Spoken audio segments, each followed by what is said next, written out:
आता पाहूयात पावसासंदर्भातील टॉप 9 बातम्या। इगतपुरी शहर आणि परिसरात पुन्हा एकदा अवकाळी पावसाची हजेरी। पावसामुळे नागरिकांना उकाड्यापासून मोठा दिलासा। जालना जिल्ह्याला येलो अलर्ट जारी। 4 नोव्हेंबरपर्यंत पावसाची शक्यता। सोसाट्याच्या वाऱ्यासह पाऊस पडणार, प्रशासनाकडून खबरदारीचं आवाहन।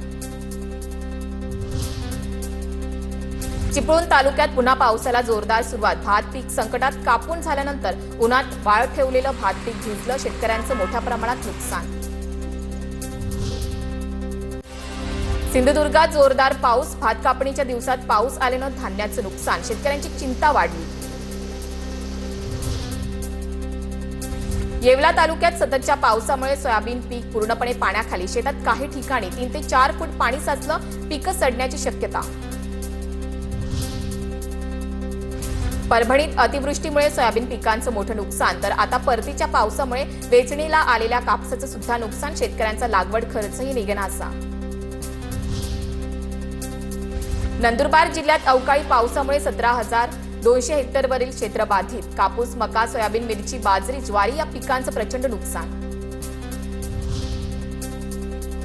मुसळधार पावसामुळे सिंधुदुर्गातील तिलारी धरण 100% भरलं। सध्या धरणातून 19 घनमीटर प्रतिसेकंद वेगानं पाण्याचा विसर्ग। तिलारी नदीकाठच्या गावांना सतर्कतेचा इशारा।